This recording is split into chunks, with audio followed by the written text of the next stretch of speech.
Paper leak को लेके BJP बहुत बड़ा मुद्दा बनाना चाह रही है इस बार, तो आपकी तरफ से इसे ये भवानी जी बोल रहे हैं, मैं पहले इनका जवाब दे दूं।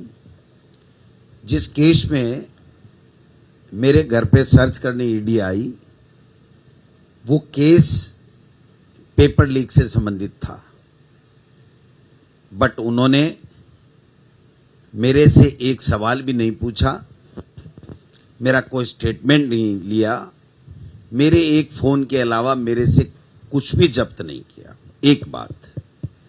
दूसरी बात, मेरे बेटे के नाम से, जिसका नाम अविनाश है, जो अकाउंट्स ऑफिसर है, उसके नाम से सर्च वारंट था, बट उसके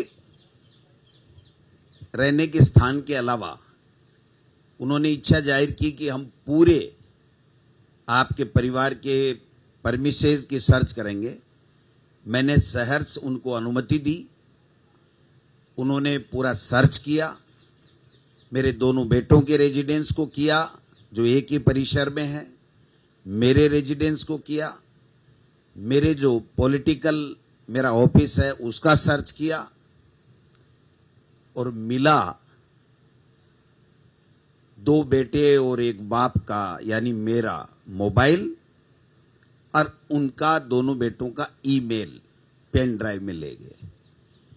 1 रुपया नहीं ले गए, कोई इलीगल दस्तावेज नहीं मिला। जिस कलाम इंस्टीट्यूट की ये लोग बात करके बार बार सवाल करते हैं, उस कलाम इंस्टीट्यूट से मेरा, मेरे बेटे का, मेरे परिवार का, मेरे रिश्तेदार का कोई लेना देना नहीं, कोई डॉक्यूमेंट उनको नहीं मिला, किसी तरीके का साक्ष्य उनको नहीं मिला। लेकिन बात एक ही है कि गोविंद डोटासरा, एक अध्यापक का बेटा, किसान का बेटा, बीजेपी के खिलाफ मुखर होकर के बोलता है, आरएसएस के खिलाफ मुखर होकर बोलता है। राजेंद्र जी राठौड़, सुभाष जी मैरिया, किरोड़ी लाल जी मीना 2-2.5 साल से इस बात का प्रयास कर रहे हैं कि कैसे कांग्रेस पार्टी को बदनाम किया जाए, कैसे भारतीय जनता पार्टी की सरकार बनाई जाए। और इसलिए 2-2.5 साल के पुराने प्रकरण में चुनावी आचार संहिता लगने के बाद में नॉमिनेशन के 7-8 दिन पहले जिस प्रकार का वातावरण बना करके मेरे रिश्तेदार के यहाँ, मेरे सरकारी बंगले पे, मेरे यहाँ पर सर्च की गई है, मैं समझता हूँ कि ईडी को तुरंत ये बताना चाहिए कि मेरी भांजी और मेरे दोनों परिसर, जो जयपुर का आवास और सीकर के आवास में, उनको क्या मिला। निश्चित रूप से ये बात अगर वो बताएंगे तो समझ में आएगी। 2.5 साल से जो नेता दिल्ली में जाकर के अपने आला कमान के नाक रगड़ रगड़ के ये कह रहे हैं कि डोटासरा को रोको, डोटासरा को बदनाम करो, मुख्यमंत्री अशोक गहलोत को बदनाम करो, कांग्रेस पार्टी को क्रेश करो, हम वहां चुनाव नहीं जीत रहे हैं, हमें जीतने के लिए इस तरीके के हथकंडे अपनाने पड़ेंगे। वो हथकंडे जिनको मैं संज्ञा देता हूं, वो अघोषित आपातकाल की संज्ञा देता हूं।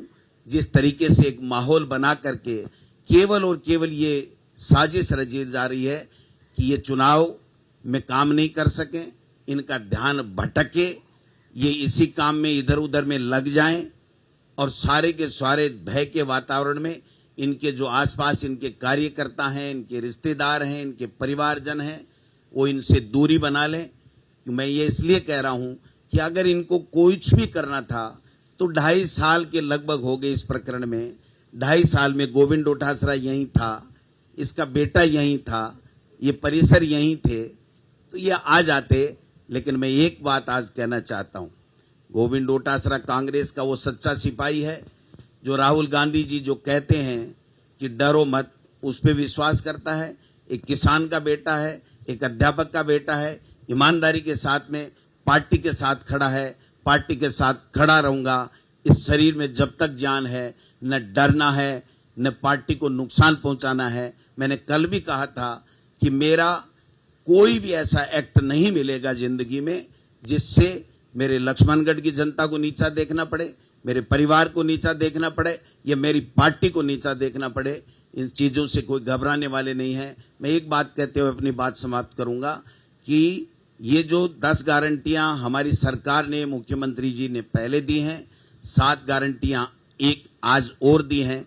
इन 17 गारंटियों को वो हम 17 गारंटी दे रहे हैं, वो एक गारंटी दे रहे हैं कि गोविंद डोटासरा, अशोक गहलोत, अगर कांग्रेस का कोई भी नेता अगर आरएसएस और बीजेपी के खिलाफ बोलेगा, कांग्रेस का प्रचार करेगा, कांग्रेस की योजनाओं का प्रचार प्रसार करके लोगों को राहत देगा, तो हम इनकम टैक्स, ईडी और सीबीआई गारंटी सहित भेज देंगे। ये गारंटी मैं समझता हूं बीजेपी हमारी 17 गारंटियों के खिलाफ दे रही है।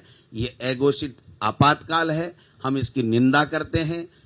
और एक बात और कहना चाहता हूं, जो मीडिया के कई बंधुओं का सवाल आता है, मैं सुनता रहता हूं, वो ये कहते हैं कि जांच होने में दिक्कत क्या है। मैं स्वागत करूंगा, मैं 2.5 साल से स्वागत कर रहा था कि मैं शिक्षा मंत्री जिस वक्त था, जो भी पेपर लीक हुआ उसके बारे में आप शहर जांच कीजिए। ये मुख्यमंत्री जी बैठे, मैंने इनको 5 बार आग्रह किया था कि आप इसको और तेज कीजिए। मेरी बात के ऊपर उन्होंने पूरा जोर दे करके एसओजी को, डीजी को और तमाम लोगों को किया, और उसी का परिणाम था कि लोग पकड़े भी गए, कानून भी कड़े बने।